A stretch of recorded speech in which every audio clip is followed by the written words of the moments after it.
crypto warriors, changing our world day by day.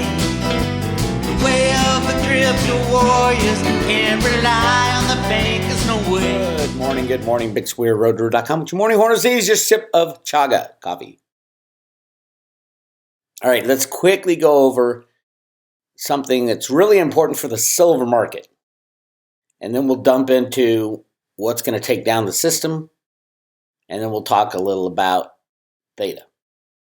So silver, remember, on the road to Ruta, silver is, the reason to invest in silver is that it's been price suppressed for 170 years.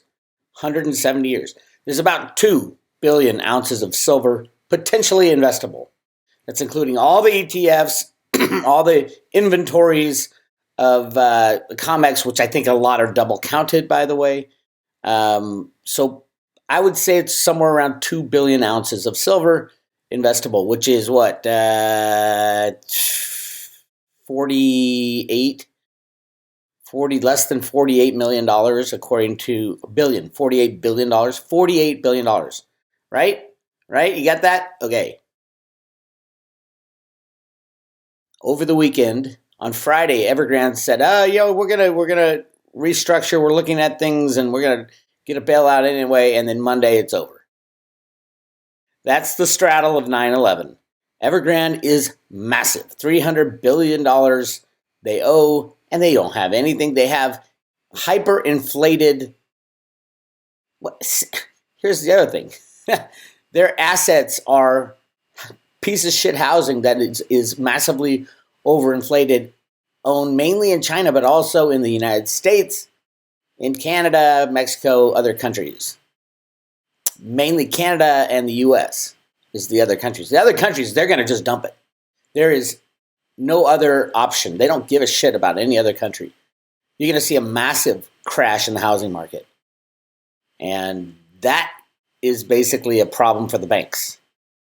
And mortgage-backed derivatives. Oh my God, here we go again, right? 2008, mortgage-backed derivatives. Is the Fed going to buy them all again? They probably have been, right? We know they have been.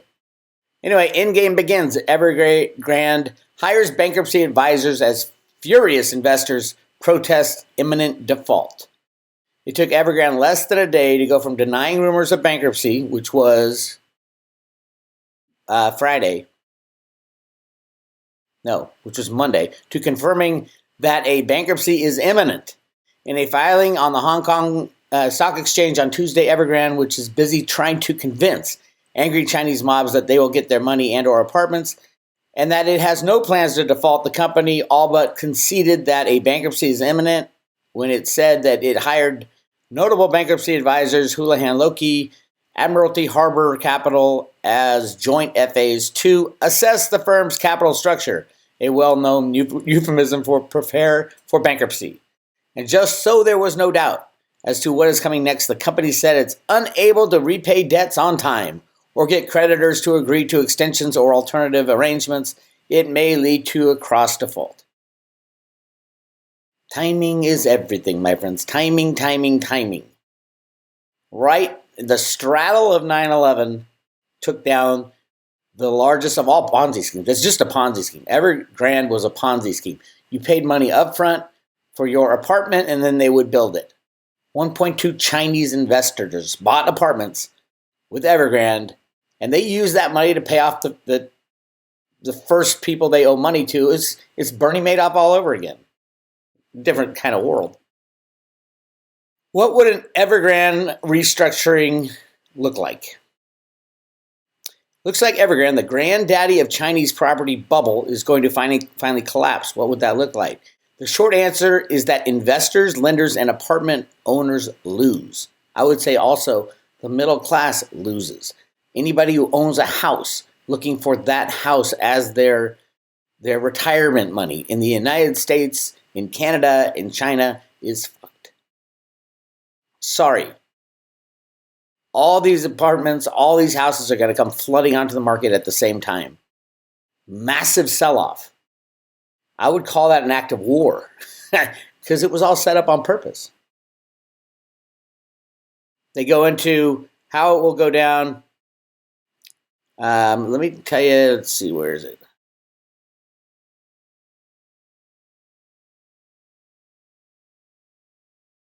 Great line here.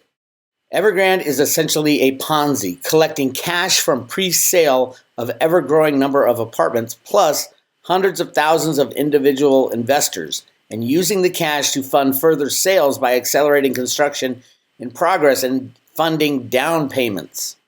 Like any Ponzi, this works as long as it's accelerating, but inevitable for every Ponzi is the same end game. When the market slows, those incoming streams of cash start to fall behind and growing arc of cash demands.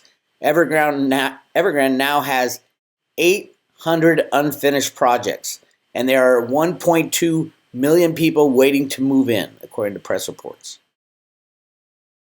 Then they give a great list down here. This is on Forbes of what's going to go down. What are the Chinese going to do? All you have to do is look at past bankruptcies where the government stepped in or didn't step in. And here's what happens. 1, non-core, especially overseas assets, will be hived off and sold at whatever the market will bear.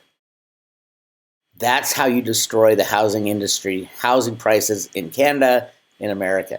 Whatever the market will bear, they're just going to dump it onto the market. Number 2, public market investors will lose out. Number 3, Chinese individual investors in Evergrande's wealth management products and empty apartments will lose their shirts. They will object. They will be silenced. Number 4, unfinished developments will become the responsibility of local governments. Basically, they're just going to walk away. If they're halfway through building, 1,000-unit apartment building, they're going to just walk away. Local governments will take it over and try to do what they can with it. Evergrande founder Zhu Jianjing will remain very wealthy until domestic protests reach a crescendo requiring that heads roll. Then he will either go to jail or remain a fugitive overseas. The end of the dream that ever-rising property values will bring prosperity to the average family in China is a politically combustible phenomenon, yet Evergrande is of a scale that indicates it cannot be completely bailed out and debts hidden. As owners of the apartments and the debt come out into the streets, rubbing their eyes, everyone should steel themselves for burial repression. Basically, it's the Lehman on steroids. I think Lehman had $30 billion in debt, and we're talking $300 billion here. So, was this all a plan? Was it designed to do this? Yes, of course it was. There was no regulator looking at these guys. They said, build it. Do exactly what the United States does. Print as much money as possible. Create these houses through this Ponzi scheme. Create these houses in apartments. Build as much as you can until fiat money is done. And then crash the system. And that's where we're at, crashing the system. So, yes. When we look at silver, remember how much silver is there? 48, let's just say 50 billion worth of silver on the planet, and the restructure of Evergrande is 300 billion. 6 times the total amount of silver, the valuation of available silver for investing. 6 times. Silver, basically what I'm saying is silver is tiny, and it won't take much to drive silver prices up over what, my latest guess, what's gold at right now? 2,800. Silver should be at 2,800. It should be 1-to-1. Gold will probably go up when they announce that there's massive amounts of gold. It might just level out at that point. Silver is necessary for everyday life. Do you want money in the bank or do you want it in silver? It should be obvious and easy. Number 2, so silver is about the past and the 170 years of price suppression. Theta is about the future. I had a deep dive discussion about Theta this weekend, and I am more bullish than I ever have been in history. Ever. Especially with this news. Theta validator unstaking to accelerate future ecosystem growth. Last year in 2020, Theta Labs announced its plan to make 30 million Theta tokens, 14% of its stake Theta at the time, to fund ecosystem growth and to further the goal of decentralizing the protocol with a more diverse landscape of Theta stakers. Much has been accomplished in the years since. Theta Mainnet 3.0 launched the Elite Edge Node Network, a full smart contract platform. The Theta Drop NFT platform, among other milestones. During this time, Theta blockchain staking also reached all-time highs of 66% of Theta and 40% of all Theta fuel staked as of today. What also happened is from the time they announced this, which was August, right in here, from 30 cents, from 40 cents, 40 cents right in here, to in the next 6 months, what happened? Boom. It hit $16 at one point, from $46 to $16 within 6 months. That was a 40x move. That's when I wrote that song. Now they're announcing it again, but they're starting at a much higher valuation, starting at $6. So what's 40x of 6? 240? $240 Theta within 6 months. You ready for that? I am. My goal, what I said at the beginning of the year, we're going to hit $88 Theta by the end of the year. So we'll see what happens. But they're doing the exact same thing. These guys are brilliant. And think about this. What if Samsung, Sony, Apple, all these big guys said, the Theta ecosystem is so necessary because of broadband expansion that we need to embed Theta edge nodes on every single product we make, on every cell phone, on every flat screen TV. Remember, Theta it's software. It's just a sharing software. There's so much problem with broadband expansion right now. They're having congressional meetings on it. Theta isn't really a crypto. It's more a tech company. And how important is the internet? How important is broadband? There's no way that the governments are going to put a 5G tower on every corner.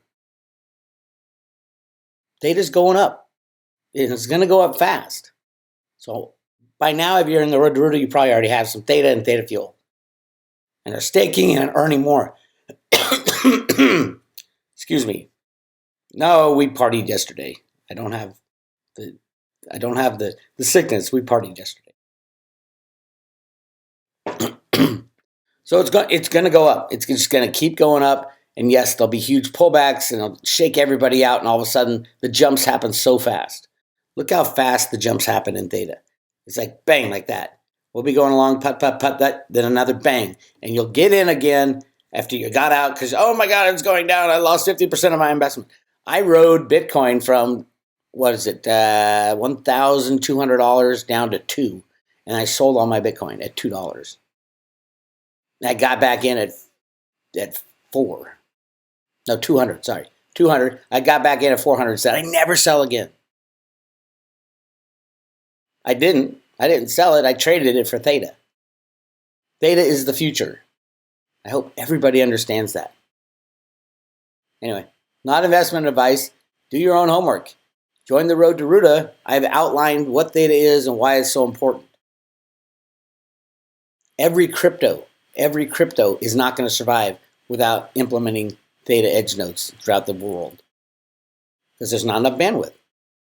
If you like cryptos, you should love Theta. All right, that's all I got this morning.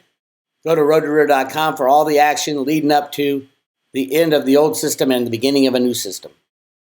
Definitely, the new system will involve silver, gold, because the U.S. has so much gold, and definitely Theta. I think Theta is going to go to number 1 or number 2 on the market cap, coin market cap list. Number 1 or number 2 in total market cap, because it is absolutely necessary for the future of the internet. Anyway, that's all I got for you. We'll be talking all week about the crashing of the old system. Keep an eye out for Evergrande and watch the housing prices drop from where they are today. Probably 80% of its value will be crashed before the system ends. 80%. Without the banking system to throw out free money, there is no housing market. Keep that in mind. This is Bix. I'll talk to you later.